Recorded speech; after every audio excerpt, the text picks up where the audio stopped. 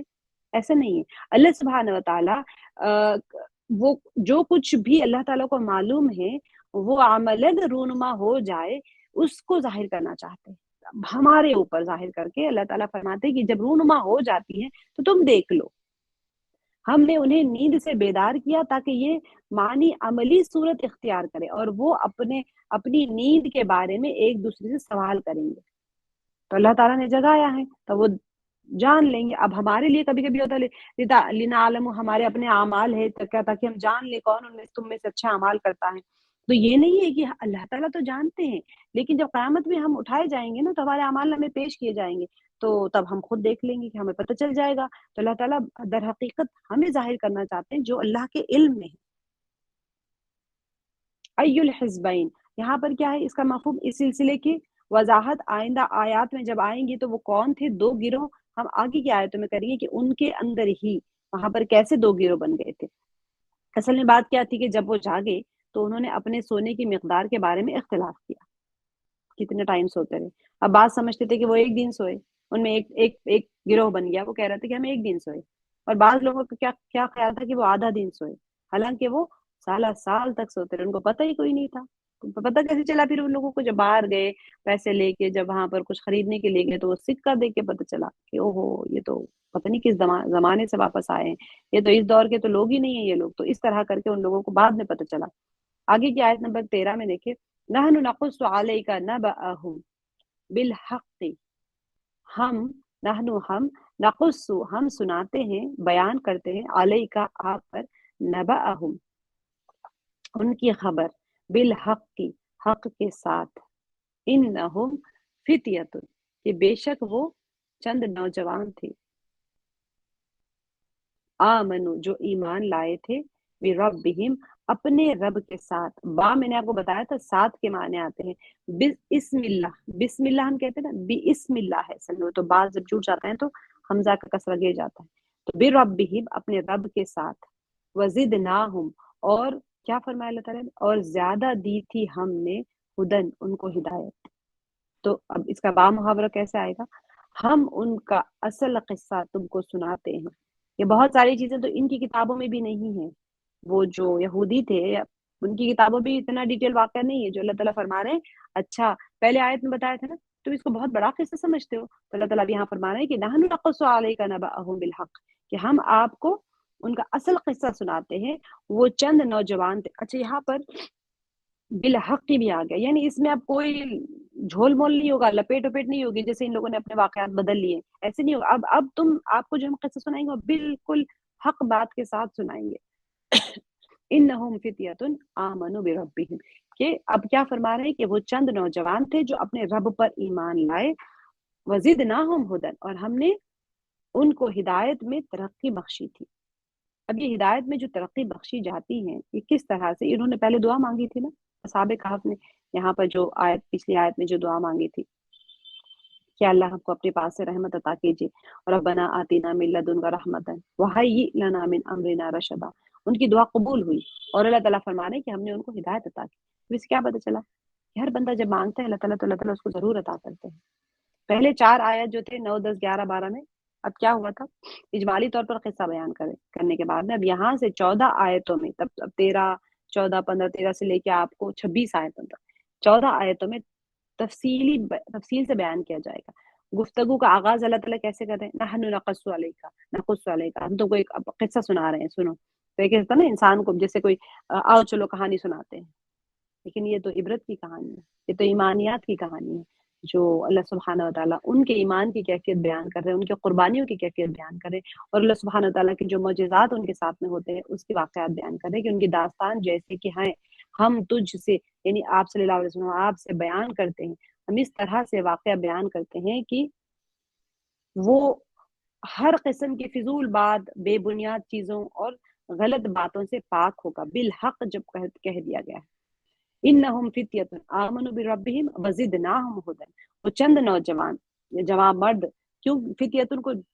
جوان لوگ نہیں تھے، کم عمر نوجوان لوگ نہیں تھے، زیادہ عمر کے بھی تھے، لیکن کیونکہ ان کے اندر ایمان کا نور اتنا بہترین تھا اور وہ حق کی خاطر اپنے آپ کو قربان کر چکے تھے، تو اس وجہ سے اللہ تعالیٰ نے ان کو اس لقب کے ساتھ میں پکارا، انہم فتیۃ، کہ ہم نے ان کو ہدایت دے دی بہت زیادہ۔ اب وہ اللہ تعالیٰ یہاں پر جیسے کہ اوپر گزرا نا فتیۃ، فتح، فتح کی جمع ہے، جو نوخیز اور جو سرشار جوان ہوتے ہیں نا اس کے معنی میں، تو بالکل ینگ، تو چونکہ جوانی میں انسان کا جو جسم ہوتا ہے نا بہت اسٹرانگ ہوتا ہے، اس کے جذبات بھی بڑے زبردست جوش و خروش کے ساتھ میں ہوتے ہیں، لیکن روحانی اعتبار سے دل جو ہوتا ہے یہ نور حق قبول کرنے اور محبت، سخاوت اور عفو درگزر کے جذبوں کے لیے زیادہ آمادہ ہوتا ہے۔ اسی وجہ سے فتح اور فتوت اگر بڑی عمر والوں کے لیے بولا جائے تو مجموعی طور پر ان صفات کے لیے استعمال ہوتا ہے، جیسے کہ کوئی جوان مرد، اور فرضی زبان میں بھی ایسے ہی مفہوم کے لیے بولا جاتا ہے کہ اس کے اندر وہ سارے جذبات ہوتے ہیں، اس کے دل کے اندر وہ نور حق قبول کرنے کا اور محبت اور سخاوت اور عفو درگزر کا جو جذبہ ہوتا ہے وہ ان کے اندر زیادہ ہوتا ہے جوان لوگوں میں۔ تو اس وجہ سے جو زیادہ عمر کے لوگ ہیں ان کے اندر وہ کوالٹیز ہونے کی وجہ سے ان کو وہ نام کے ساتھ میں پکارا جاتا ہے۔ آیت و قرآن سے اور تاریخ سے جتنی بھی قرآن کی دلیلیں ہیں اور تاریخ میں جو تفصیل آئی ہے، اب اس پر یہ حقیقت اس کے ذریعے سے ہم کو یہ معلوم ہوئی، مفسرین کا جو قول ہے کہ وہ معلوم ہوتی ہے کہ اصحاب کہف جس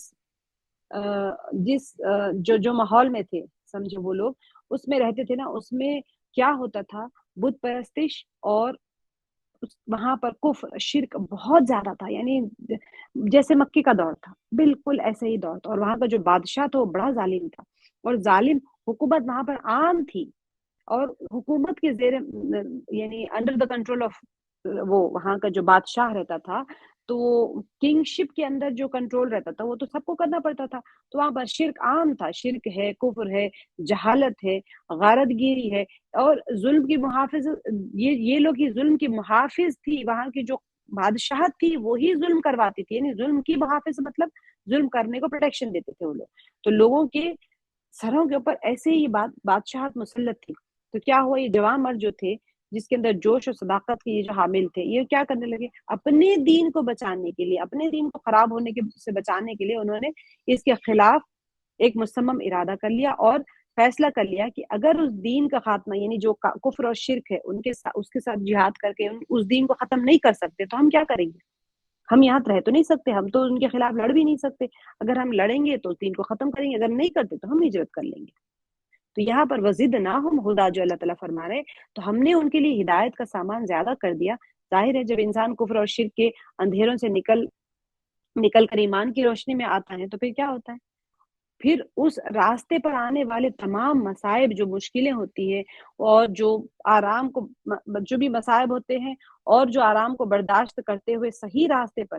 خود کو رکھتا ہے، تو اللہ تعالیٰ اس کے لیے ایمان میں مزید اضافہ کر دیتے ہیں۔ یہ کتنی بڑی گارنٹی ہے، وزدناہم ہدن جو اللہ تعالیٰ فرما رہے ہیں نا، یہ سب سے بڑی گارنٹی ہے کہ تم ایک قدم بڑھاؤ، جو حدیث قدسی ہے، جب بندہ ایک قدم بڑھاتا ہے تو اللہ تعالیٰ 10 قدم بڑھاتے، ایک ہاتھ بڑھتا ہے تو اللہ تعالیٰ 10 ہاتھ بڑھتے، وہ اللہ کی طرف چل کے آتے تو اللہ تعالیٰ اس کو دوڑ کے آتے ہیں۔ یہ سارا چلنا دوڑنا بڑھنا یہ مراد نہیں ہے کہنا کہ تم پہل تو کرو میری طرف آنے کی، میں تمہیں تھام لوں گا۔ آگے اللہ تعالیٰ اتنی بڑی حدیث قدسی، یعنی جو اللہ تعالیٰ ڈائریکٹ الفاظ میں قول اللہ، جو حدیث مبارکہ جو نہیں ڈائریکٹ ہوتی ہے اس کو قول اللہ تعالی کہا جاتا ہے، اور باقی حدیثوں کو قول رسول اللہ صلی اللہ علیہ وسلم کہا جاتا ہے، جو نبی صلی اللہ علیہ وسلم کے زبان مبارک سے کہے جاتے ہیں۔ حدیث قدسی سے کہتے ہیں جو ڈائریکٹ اللہ تعالیٰ کے الفاظ ہوتے ہیں، وہاں پر کوئی قول رسول اللہ نہیں کہا جاتا ہے کہ من جانب رسول اللہ کی زبان سے بھی نہیں ہوتا ہے، بلکہ ڈائریکٹ قول اللہ تعالی۔ یہ حدیث قدسی ہے جس کے اندر اللہ تعالیٰ فرما رہے ہیں کہ جب بندہ میری طرف آتا ہے تو میں اس کو تھام لیتا ہوں۔ پھر آگے تو بہت ہی بہترین حدیث مبارک ہے کہ پھر میں بندے کی آنکھ بن جاتا ہوں جس سے وہ دیکھتا ہے، میں اس کے کان بن جاتا ہوں، میں اس کے ہاتھ بن جاتا ہوں جس سے وہ کام کرتا ہے۔ پھر اس کا بھی آگے درجہ اللہ تعالیٰ نے کیا فرمایا، پھر وہ میرا دوست بن جاتا ہے، اور اگر کوئی میرے دوست کے ساتھ میں دشمنی کرے تو اس نے میرے ساتھ جنگ کا اعلان کر دیا۔ سبحان اللہ۔ اس کا سب سے پہلا ابتدائی بگننگ آف دا حدیث کیا ہے کہ اللہ کی طرف بڑھیں۔ جیسے آپ لوگ ماشاءاللہ ایک اپنے وقت کو قربان کر کے یہاں پر بیٹھے ہیں تو پہلا قدم آپ نے اٹھا لیا، اب آگے اللہ تعالیٰ تھام لیں گے۔ جیسا اصحاب کہف نے پہلا قدم اٹھا لیا تھا کہ ایمان کے اوپر مضبوطی سے کھڑے رہے، اپنے ایمان سے کہ پلٹے نہیں ہیں، آگے اللہ نے ان کے لیے ساری چیزیں فرما دیا، اور اللہ تعالیٰ نے فرما دیا وزدناہم ہدی، اور ہم نے ان کے لیے ہدایت یعنی ان کے لیے زیادہ کر دیا. زیادہ کرنا مطلب یہ ہے کہ حالات کو فیس کرنے کی ان میں طاقت آ جاتی ہے. وَرَبَطْنَا عَلَىٰ قُلُوبِهِمْ، اور ہم نے یہ آیت کر کے ہم ختم کر دیتے ہیں، ایک آیت ہے بس. وَرَبَطْنَا عَلَىٰ قُلُوبِهِمْ إِذْ قَامُوا فَقَالُوا رَبُّنَا رَبُّ السَّمَاوَاتِ وَالْأَرْضِ لَن نَّدْعُوَ مِن دُونِهِ إِلَٰهًا لقد قلنا. میں آپ کو یہاں توڑ اس لیے رہی ہوں، سانس نہیں توڑنا ہے آپ لوگ کو، جب پڑھنا ہے تو ایک ہی سانس سے پڑھنا ہے، لیکن کیونکہ میں ترجمہ آپ کو توڑ توڑ کے بتانا ہے، اسی وجہ سے میں آیت میں بھی توڑے. وربطنا علی قلوبہم، ہم نے ان کے دل اس وقت مضبوط کر دیے، اذ قاموا، جب وہ اٹھے. قاموا، اب یہ دیکھیں آپ کہاں پر وہ بادشاہ جو تھا نا، اللہ تعالیٰ نے ان لوگوں کا، جب وہ ان لوگوں کا عام ہو گیا، چرچا لوگوں میں عام ہو گیا، ان کو سب کو پتہ چل گیا کہ ایمان لے آ چکے ہیں، تو اللہ تعالیٰ فرما رہے ہیں وربطنا، اور ہم نے باندھ دیا ان کے دلوں کو. اب سب کو پتہ چل گیا تو ظلم بڑھ جائے گا. ایک تو ظلم بڑھ جائے گا، دوسرے کوئی عام انسان ہو، بادشاہ کا اگر کوٹیئر ہوتا ہے، کیا کہتے ہیں بادشاہ کے جو، کیا مجھے نہیں یاد آ رہا وہ، تو ان کی جو وزیر وغیرہ ہوتے ہیں نا، اگر اس میں سے کوئی ایمان لے آئے تو سوچے کیسا اس کا فیس کرنا پڑے گا، اس کو تو سخت سزائیں ملے گی. تو وہ ڈر کے مارے اپنے ایمان کو ظاہر نہیں کرتا، لیکن ان لوگوں نے ظاہر کر دیا اپنے ایمان کو. تو اللہ تعالیٰ نے کیا کیا، وہ ربط، اللہ تعالیٰ نے باندھ دیا ان کے دلوں کو، تو مضبوط ہو کر دیا اللہ تعالیٰ نے ان کے دلوں کو. اذ قوم، تو وہ کیا کرنے لگے، اپنی جو ایمان ہے بادشاہ کے سامنے پیش کیا گیا. جیسے بادشاہ کے سامنے پیش کیا گیا تو وہاں قوم کھڑے ہونے کے لیے، جیسے بادشاہ کے سامنے ان کو پیش کیا گیا تو وہ اپنے ایمان کے اوپر مضبوطی سے کھڑے ہو گئے. انہوں نے کہا کہ کیا کہا، انہیں فقالوا ربنا رب السماوات والارض تو انہوں نے کہا کہ ہمارا رب آسمانوں کا اور زمین کا رب ہے. جب بادشاہ نے ان کو زبردستی کی کہ تم کس رب کے اوپر ایمان لا رہے ہو، تم کیسے منکر ہو سکتے ہو، جو بتوں کی پرستش سے کیسے پلٹ سکتے ہو، تو انہوں نے کیا کہا، فقال، انہوں نے کہا کہ ربنا، ہمارا رب تو وہ رب ہے جس نے زمین اور آسمان کو بنایا ہے. ایسے تھوڑی ہے کہ تم نے بتوں کو بنا لیا اور تم بتوں کی پرستش کرتے ہو، اور تو تمہارے پاس تو کوئی دلیل بھی نہیں ہے، بتاؤ یہ بت جو بنا رہے تمہاری ضرورتیں یہ پوری کر سکتا ہے، کیونکہ وہ تو سن بھی نہیں سکتا. تو یہ جو سن ہی نہیں سکتا، تم نے اپنے ہاتھوں سے اس کو بنا لیا ہے، یہ کیسے تمہاری کوئی ضرورت کو پوری کر سکتا ہے. تو جب بادشاہ نے پوچھا اچھا تم اپنے رب کے بارے میں بتاؤ، تو انہوں نے کہا کہ ہمارا رب تو وہ رب ہے جس نے زمین اور آسمان کو بنایا. آسمان کی طرف دیکھ لو، کوئی کجی ہے اس میں نظر آنے والی، زمین کو پھیلا دیا. یہ ساری جو برکات ہیں نا زمین کے اوپر اور آسمان کے اوپر، اسے دو الفاظ میں اللہ تعالیٰ نے یہ بتا دی، رب السماوات والارض. بس جو بنانے والا ہے آسمان کو اور زمین کو، یعنی اس کے اندر جو کچھ ہے سب کچھ اللہ نے بنایا. لن ندعو من دونہ الہا، تو انہوں نے کہا ہرگز نہیں ہم پکاریں گے اس کے سوا کسی الہ کو. یعنی کہ اب وہ لقد قلنا اذن شططا، اور اگر ہم اس طرح لقد یعنی کہ تحقیق، قلنا ہم کہیں، اذن جب، شططا اگر ہم اس طرح سے کریں گے تو پھر ہم بہت دور کی گمراہی میں پڑ جائیں گے جا کے، یعنی بالکل یہ بیجا بات ہوگی. اور شططا کے معنی میں آپ لوگوں کو اس کی تشریح میں سمجھاتی ہوں کہ کیا ہے. تو ان لوگوں نے، اچھا یہ اہم چیز ہوتی ہے کہ ربطنا یعنی باندھنے کا ہے. یہ موسیٰ علیہ السلام کی والدہ کے لیے بھی آیا تھا. آپ جب دیکھیں گے جس بارے میں آئے گا میں وہاں تشریح بتاؤں گی، اللہ تعالیٰ نے موسیٰ علیہ السلام کی ماں کو، والدہ کو باندھنے ان کے دل کو اگر نہیں باندھتے تو وہ نہ تو سمندر میں ڈال سکتے تھے اور نہ پھر یہ بات کو چھپا سکتے تھے. جیسے ہی موسیٰ علیہ السلام دیکھ لیا نا انہوں نے،